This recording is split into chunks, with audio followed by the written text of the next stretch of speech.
I would like to welcome the congregation to the first episode of Sunday Cinematic Service, where we take an irreverent look at religion in films. My name is Heath, and I will be leading the service today. I'm joined by my two colleagues. Why don't you introduce yourselves? Marcus. Chris.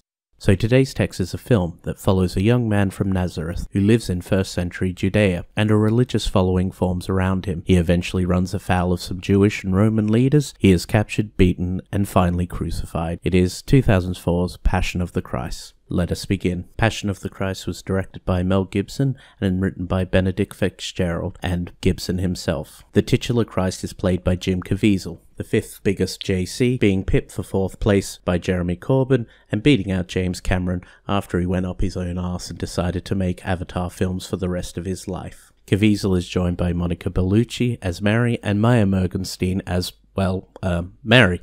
And Oedipus gets the bad rep. The film was shot in Italy. Insert Family Guy, Italians are not Jews reference here, and is a $30 million love letter from Mel Gibson to a man he seemingly has a very complicated relationship with. But as some hack on YouTube said, no film is without sin. With a 49% on Rotten Tomatoes, this film was whipped and lauded by critics alike. Roger Ebert gave 4 stars. I imagine his Catholic guilt got the better of him. Richard Corliss from Time, a man who obviously did not watch the film, called Passion a serious, handsome, excruciating film that radiates total commitment. Its detractors countered with their own vitriolic retorts. Slate's David Edelstein called the film a 200-minute snuff film, though, to be fair, the good stuff doesn't start until at least 30 minutes in. The film also courted controversy with claims of anti-Semitism, with Jamie Barnard of the New York Daily News saying it was the most virulently anti-Semitic movie made since the German propaganda films of World War II. That's a bit harsh on Triumph of the Wills. You don't see George Lucas ripping off shots from anything Mel Gibson's made. Even God got in on the hate for this film, with actor Jim Caviezel reportedly being struck by lightning while filming. In any case, until Deadpool came along, it was the highest grossing R-rated film. So, it seems to have resonated with audiences. Marcus, Chris, what do you think of Mel Gibson's Passion of the Christ? We don't want to trash the film straight away. Let's go for one thing we actually liked about the film before going into how it's a dreadful mess. I liked it when it was over. I actually respect the fact. So we'll go from that pithy response that you just had. I'll get into my real thoughts. I respect the fact the film is subtitled and actually went to the effort of, trying to do the 2 separate languages. So there's Hebrew and... There's 3 languages. There's Aramaic, Hebrew, and Latin. Okay. Yeah. So all the Romans speak Latin. Yeah. Yeah, or except for Jesus at one point, where he is speaking Latin to Pontius Pilate. But Pontius Pilate doesn't find that in any way remarkable, which is very odd. Okay. Yeah, he goes and comments on throughout the whole film, Yeah. Yeah, so I respect the fact it's subtitled. There we go, that's my one. Heath? I like the bits where Jesus falls down. Oh, do you? Yeah, he does that a lot, so, that's really good. Do you think it followed, the rule of diminishing returns, or did it somehow get better every time for you? Mel Gibson came up with inventive ways for Jesus to fall down. I especially like where he falls down and the guy's holding his hand and he does that sort of sweeping arc. Oh, yeah. And the camera follows him around, that's my POV favorite, shot. Yeah. Okay. And you think maybe it's not going to happen, and then it happens. And Chris, was there anything you enjoyed about the film that wasn't the fact it was subtitled and falling happened? And the fact that when it finished. And when it finished, yeah. Okay, right. I kind of agree with you to an extent. I guess the boxy to kind of go through with something like that on kind of a scale that they did.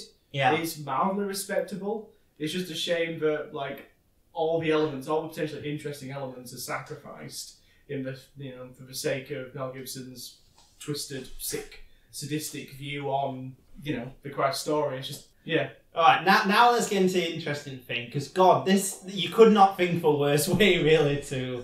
I mean, we'll probably talk about worse films, you've got your God's Not Dead. God is Dead. God is Dead. That's a Black Sabbath song. Oh yeah, God's Not Dead. Your straight to DVD kind of like, you know, cheap rip-offs. Ones where like people have cancer and then like Jesus heals them. They're probably worse made. Yeah. But for a film like this must be one of the worst films to break over 100 million. No. The Phantom Menace. Yeah. All the Transformers films. All the Transformers films. There's so much. Yeah, you can go on and on. Because, like, at least, unlike, let's say, like your average Transformers film, at least Mel Gibson had a vision for the film. No matter, like, how twisted it is, he had a vision. And he obviously, pardon the pun, had a passion for it as well. So yeah. Yeah, so where do we start with sort of what? Well, yeah, so this obviously, you know, biggest sort of like Christian film since Ben-Hur maybe, or like yeah, so you got 600 million in box office. It's absolutely huge film. Considering that, this film is just tedious and repetitive to like a laughable extreme. Like you were talking about how many times Jesus falls over in it. This film is basically an hour of build-up and then just nothing but Jesus being tortured. yeah, well, the story is very basic. There's not a lot to it. And there is only so much you can pad the story. He certainly padded it with lots of gory, horrible torture. Well, yeah, you've got your repeated things are goes into slow motion. Yeah. Just repetition of the same thing happening over and over again. Like, how many times is he whipped in that scene? In which scene? The whipping scene. Well, there's the whipping scene, and then there's the cross-carrying scene where whipping he's intermittently whipped there whenever he falls over. So that happens about 40 times. How do you break that down? Yeah. And then your other thing is just like, insert random flashback to try and pad it out as well. They were the absolute worst bits of the film for me because, like, you know, they essentially serve no rhyme or reason. Like, it seems to me that they filmed those scenes and then they were like, right, well, how do we awkwardly insert this into the film?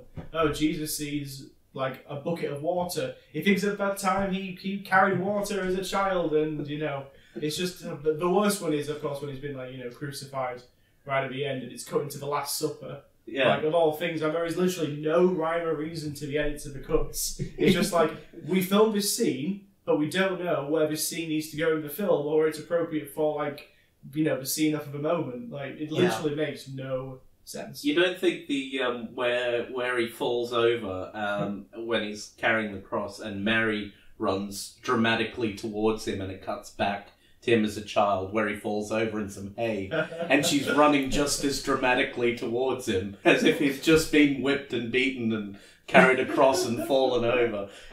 I mean, children fall over all the time. It's quite a common occurrence, and it's a learning experience. Yeah, I mean, it's just they were the most frustrating parts for me. Just the sheer banality of the gratuity of, like, the structure of the film, because there is no structure to the film, because you end up with just this dirge of a film where you just go scene to scene and there's no, pardon the pun, there's no passion to anything that's going on. Like, this is meant to be about the crucifixion of, you know, Jesus Christ, and you might as well just put a blank sheet in front of all the characters' faces. Well, that's one of the things with whenever it cuts back, it just sort of, like, halts the film completely. It's like, oh, wait, stop. Stop.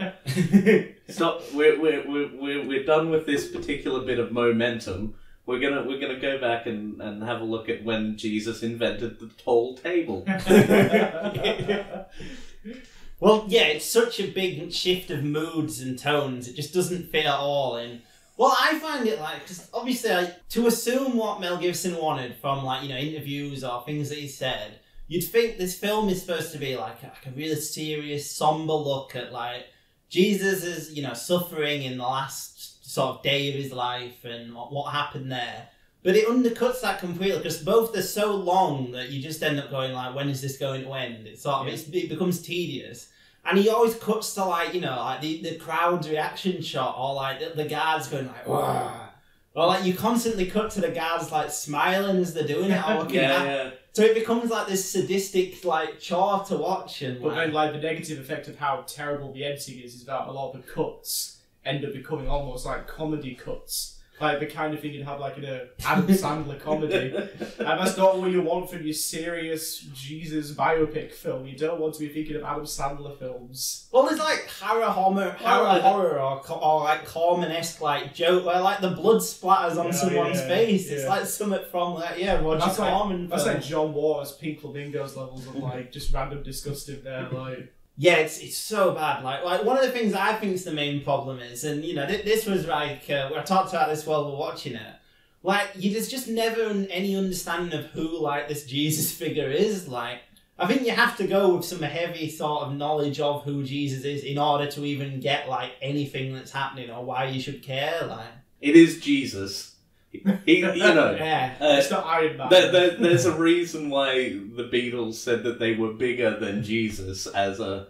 But I still think like it's slightly controversial to make like a coherent film. You should at least establish who these characters are. Like good films about Jesus sort of establish who he is, or like show him doing something before just being tortured. Like he healed that guy's ear. Yeah, but that's just like the one individual thing, and like right at the beginning, it just feels like thrown in to show, he's a nice guy, he can heal ears, like. You might as well be like a wizard, you know. Yeah, and what we're saying, he essentially is. Well, he is essentially a wizard, yeah. But I think it falls into the trap that a lot of like things based on source material do. Like bad versions of adaptations, they sort of rely on prior knowledge to get like the emotional relationships between like. I feel like this film does that by just not doing any. I know. Obviously, you know, Jesus is like the most famous character ever. The most famous fictional character of all time. That must be true. Like, do you think that the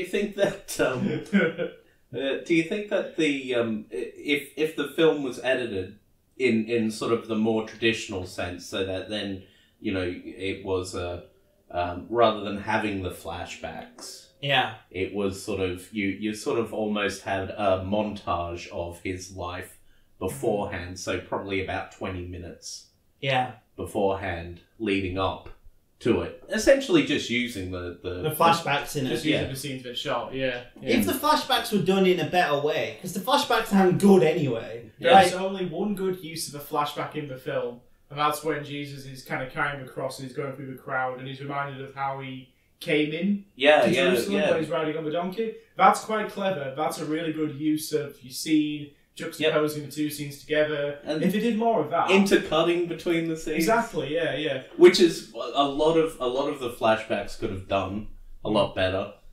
You were talking about the bit with the Sermon on the Mount as he's like.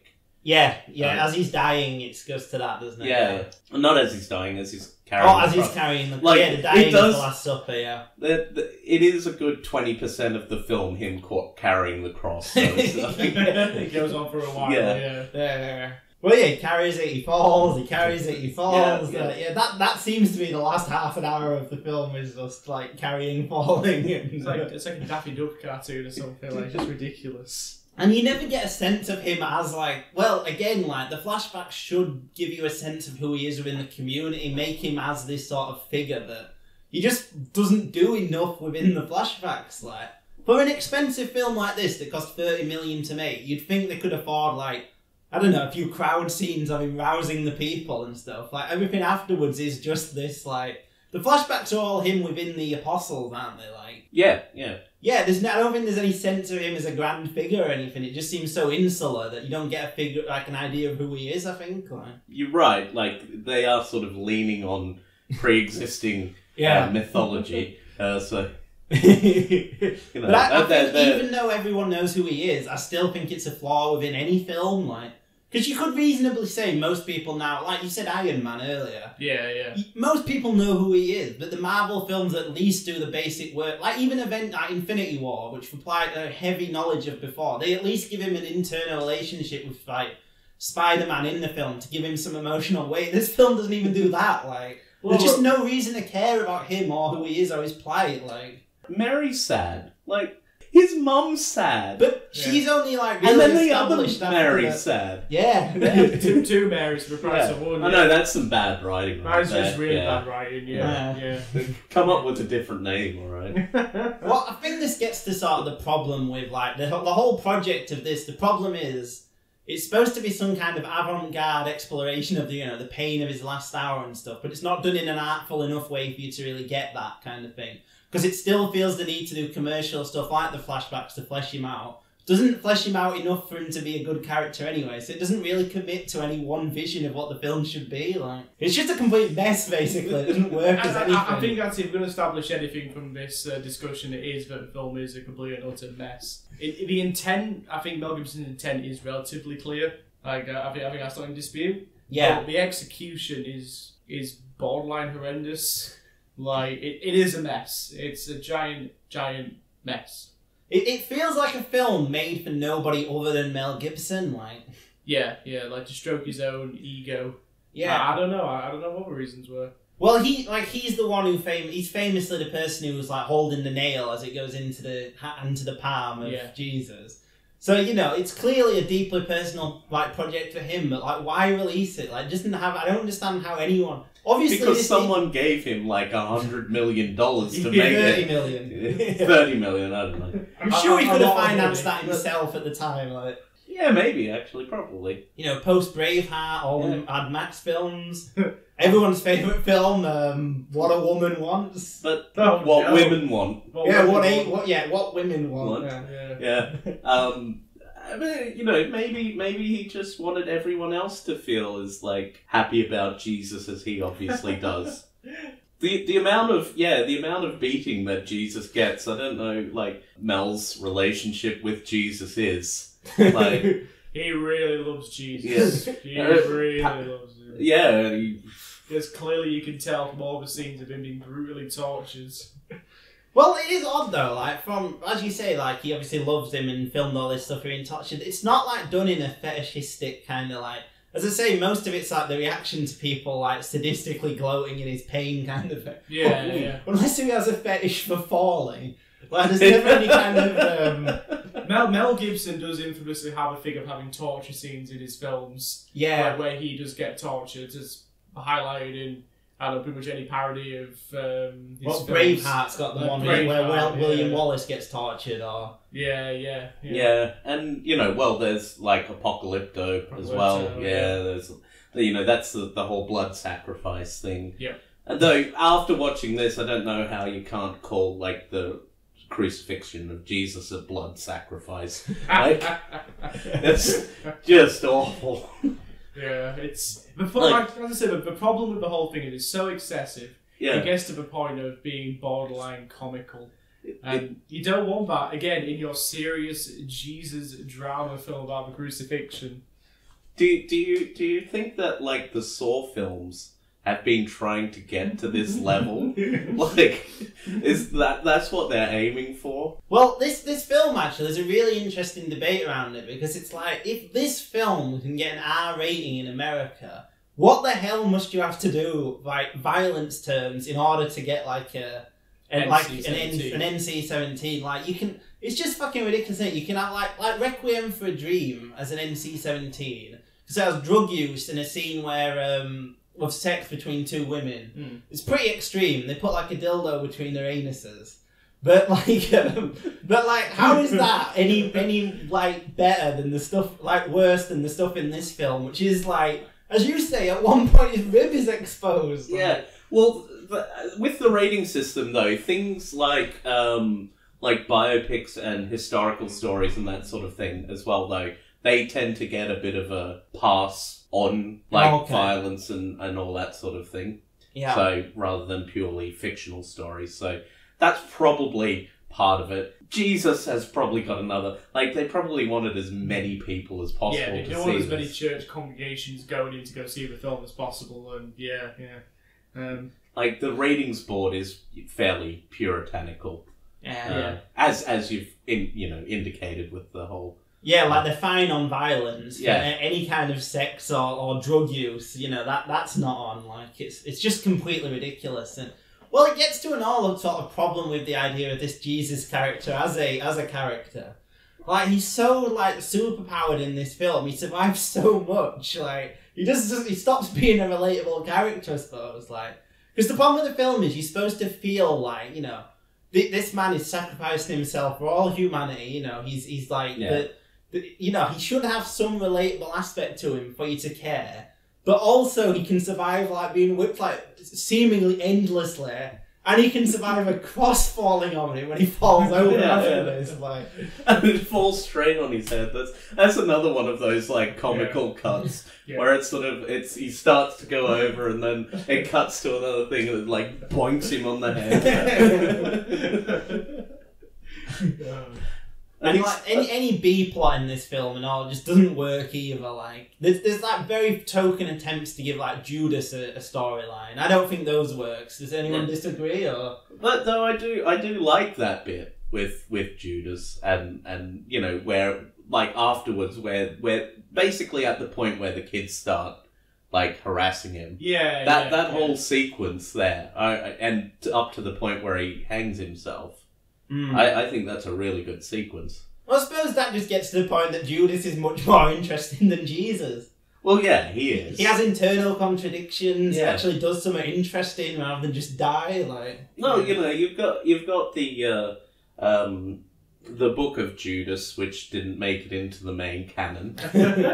It's part of the extended universe, where Judas was fully aware of what he was doing, that he was basically fulfilling the prophecy by handing Jesus over to the Pharisees. So that's the sort of his retconning of the story, I suppose. You know, whereas everyone else was like, oh, he betrayed Jesus. But it kind of makes sense, though, that if this was the plan all along, he's just doing what he's supposed to do in the plan. Yeah. So why is he maligned for that? Oh, okay, yeah, that's interesting. Yeah. Good point that way, yeah. But anyway. And yeah, it gets that whole free will debate, I suppose, and all that. If everything's predetermined, how does he have any free will in the... Exactly. Well, he doesn't. No one has free will. Either way. But that's another story. I mean, considering all the things that happens to Jesus in this film, Judas gets off ultimately pretty light. Well, yeah, all he does is hang himself. At least it's not fucking... Well, you know, in the Christian perspective, that's sending you straight to hell, killing yourself. So, you know, yeah. He's down there with the devil in the Buffy cutscene. The Buffy cutscene, yeah. Speaking of the devil, how did you feel about the use of the devil throughout the film and how it was done? I really liked the androgynous. Yeah. The sort of androgynous sort of look of... At times I was like, you know what would make this film better? If David Bowie played the devil. Yes. That would have been so great. And he was the only one that spoke English in the film. Just speaking in normal David Bowie speak. Yeah, exactly. Yeah. Brilliant. That's any film, though. Wouldn't it be better with David Bowie in it? Yes. Like, yeah, again, this gets to the central problem of the film that, like, Jesus is, like, 90% of the film, and he's, like, the least interesting... Even I think aspects of this film that were, like, acclaimed at the time, like Jim Caviezel's performance, like... He doesn't do any... He's not bad in the film. And he do anything. For most of it. Yeah. He's like, He just pulls that one face all the time, doesn't he? Which I can't do because this is audio, but if you see the film, you know the face that I'm talking about. You can't even see him a lot of the time because his face is so covered in that makeup that like covers his eyes and everything. There's very little actual acting going on. And then, in the flashback, because they're so short, you just see, like, very small... Like, his face and... Just, like, the look of it does most of the acting for him. I don't think there's much, like, substance here. And like, even actors that are good in... Like, that are good actors in, like, who are in this, like Monica Bellucci, who plays Mary. Like, she just has... No one has anything to do in the film other than Jim Caviezel. Yeah, which Mary, yeah. His wife or girlfriend, Mary. I don't... Yeah. Okay. You don't know who Monica Bellucci is? No, I know who Monica Bellucci is. Alright. Just can't go how it's confusing because there's two Marys floating about. But yeah, even stuff like that, and like the cinematography in the film. Well, we've talked... You want to describe the opening scene? Oh, yeah. I mean, I'm a huge linchpin on look and lighting, and it bothers me when they do what I hate, which is what's called day for night. So you shoot a scene during the day, you realise you want to have it actually set at night. So in post, you do some kind of colour correction, and you do all sorts of tricks to make it look like it's a nighttime scene. Now, as we were talking about during the film, it is hard to kind of do moonlit scenes and get them to look effective, but I don't think Mel did it at all. No, it's straight like full on daylight, and he's just gone up the blue. Up the blue. Yep, get that blue. Oh, it's night time. We'll get rid of some of those reds. Yeah. So I don't know. You're ultimately left with a film which, I mean, after the scene in the Garden of I can't say the word. Gethsemane. That's the one. Yeah. After that scene, it does improve visually, but again, the film's big problem is that there's no inventive to the way that it's actually shot. So everything's lit quite nicely after the garden scene, but there's no interesting ways that the film is shot. So in other words, really boring cuts, really boring framing, and there's no verve, there's no life to it. You know what I mean? And it just gets combine that with the repetitiveness of the film. Yeah, you just end up with just a boring slog. Yeah, you're right on that. Yeah, no, It is. I can't imagine like sitting there and watching this film by yourself and enjoying it. It's definitely a film like that you watch with other people because with a few beers and to ridicule. Exactly. Yes. Awesome. You know, wine or whatever. Well, you stole from the rectory or. well, you know, some union wafers are communion wafers. Yeah. We might as well wrap up, because we are ostensibly a faith-based podcast. What did everyone think of the portrayal of religion, as so much as it was a portrayal of religion within the film? I'll let everyone go first, and I can sort of go last. Yeah, like any portrayal of religion at all in the film. Well, okay, so as a portrayal of the story of Jesus and his crucifixion, it's pretty accurate. It's pretty on point. It hits all the beats. It's all fine. We were actually talking about it, like you were saying that the B plots don't go anywhere. As I was saying, that happens in the Bible. There's just bits. There'll be a couple of verses about something, and then that'll be just forgotten, and it'll move on to something else. So I think it worked. I think he's captured the 4 books of the Bible that recount his crucifixion pretty well. Well, I think that ultimately for me, aside from whatever your beliefs are, I mean, I don't know if we're going to record at any point saying what our own personal beliefs are. Atheism. Atheist. Yeah, so that's nice and easy for you. Ex-Christian atheist. Yeah, I was raised Christian, but I pretty much abandoned it the last 8 years. Ex-Scientologist to an atheist. That's why we have to do it from a non-disclosed location. Stop jumping up and down on my couch. But whatever your kind of favourite side is, I think the film's ultimate fault is by concentrating so much on the crucifixion of Jesus. Because, let's say that you are like a Christian and you're all into Jesus' beliefs, you're into, all about his, how all his ideals that he spread. By concentrating so much on the crucifixion, you kind of forget about, well, that's kind of not what Jesus was about, and that's basically not what the crucifixion is ultimately about. It's not about the how Jesus died, it's kind of the why behind it, which I think Mel Gibson ultimately misses. So if you do believe in this stuff, you are a Christian, I fail to see how you're going to get anything out of it besides, wow, Jesus sure did go through a lot to get to that Mount Hill where he was crucified. But that's my takeaway from it, and I think because of that it fails as trying to get anything out of it on a faith level. Yeah, I think that this is just incredibly thin gruel, really, for any kind of ironically, considering this is sort of the maiden voyage for the podcast, it's actually relatively thin gruel for it's like the most sort of like conservative sort of pain-based interpretation of religion you could possibly imagine. It's just the punishment parts of it. I'm sure there's a certain sect of Christianity. I can imagine maybe some more hardcore members of the community, being all getting behind the film as this is what Jesus went through. He suffered for our sins, and you need to watch this film because of that. And I don't know, from my perspective, I just think it's ultimately. Yeah, I can only imagine the coalition for this film as just the most vicious sort of vicious like version of like Christianity imaginable. Like just Westboro, the most Westboro like, Baptist Church levels. Yeah. Well, this is the kind of thing though, because there must be a relatively high amount of people who think this film is good for it to have.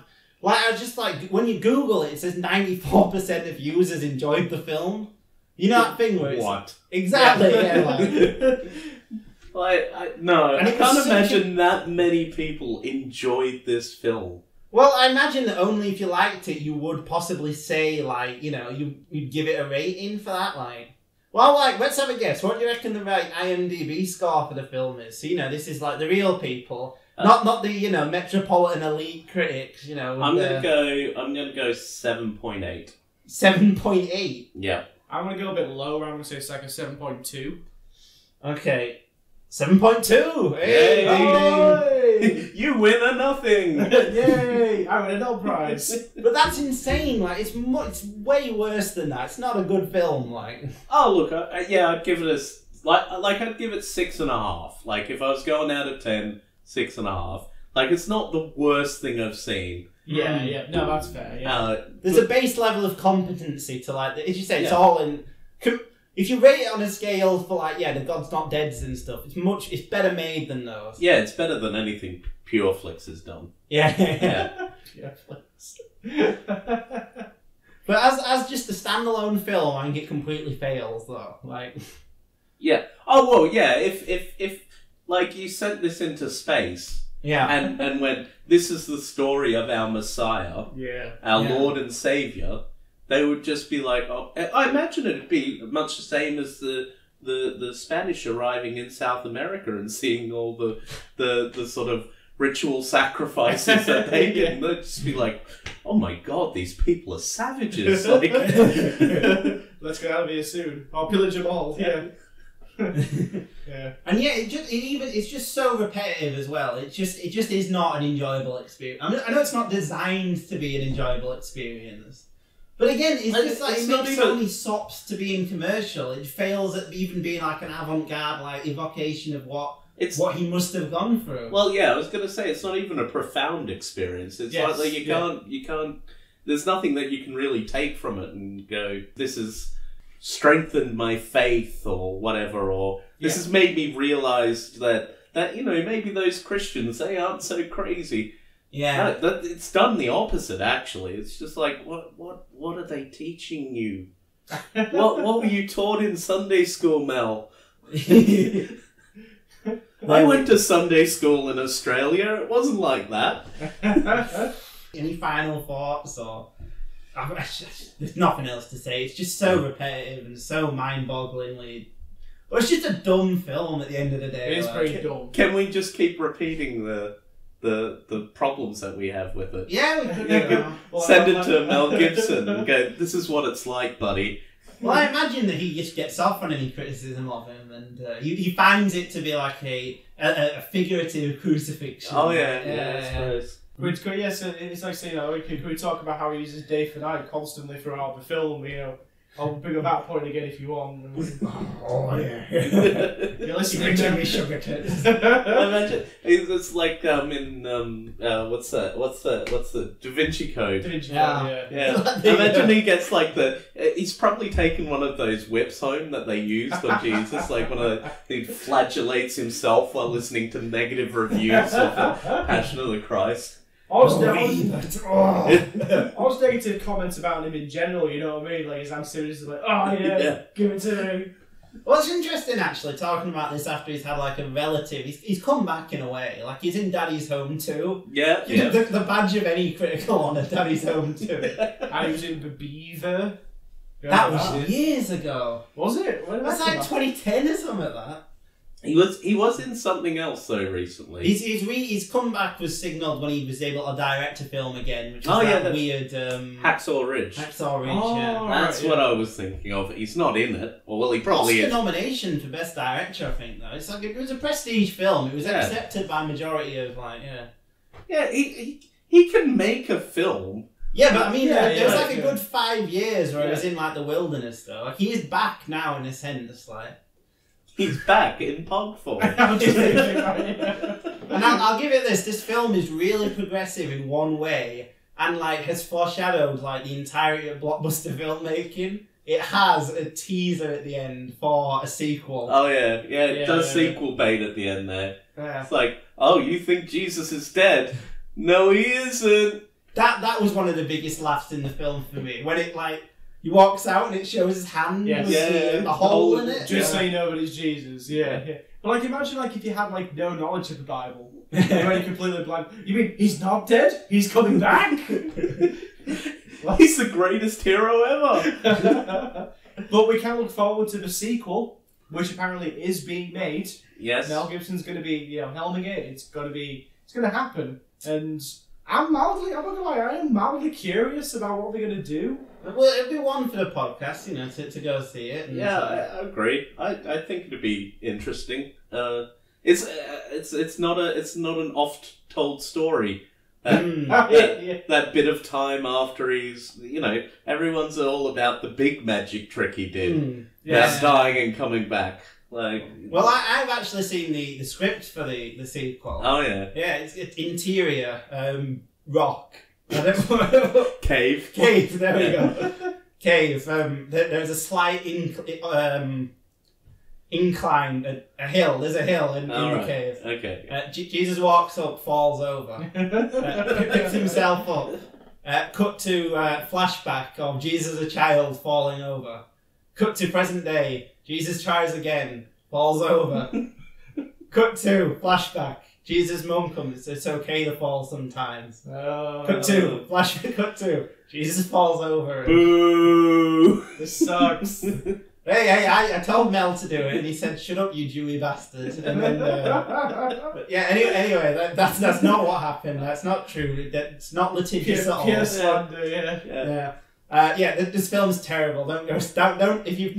If for some reason you're listening to this and have not seen it, don't see it. I'd say your life is not better off watching this film 14 years after the zeitgeist. I'm going to disagree. Okay. I think you should see it, just to see how bad Jesus films can get. Okay, I don't even think it's. I don't think this is as enjoyable as your God's Not Dead, because it doesn't have the sort of. I think the interesting thing about bad Christian films is they sort of espouse a kind of like philosophy which is so sort of.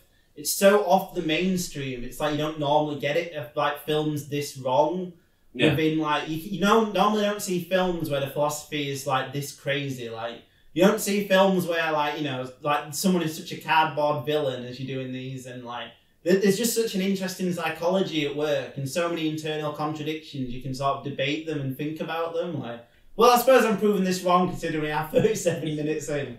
Yeah, but, yeah. I just don't think it's got that sort of richness to it that you really bad ones have got. You're the deciding vote, Chris. Is this worth watching? I think everyone needs to see it once. Just so they can say that we've seen it and they can have an opinion on it. I think it's more... It's not fun to be enjoyed. It's not fun to be liked.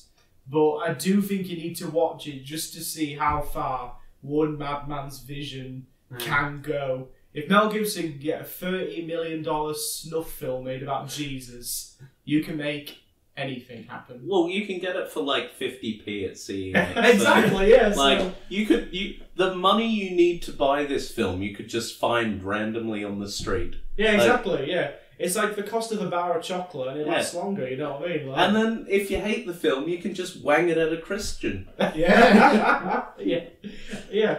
So exactly, if you find it in CEX in the 50p section, and you've not seen it, I actually would recommend just buying it, watching it. See what you think. Enjoy the conversation. Okay, well, I've been outvoted here, so I'm leaving the podcast. It is time to go, Marcus.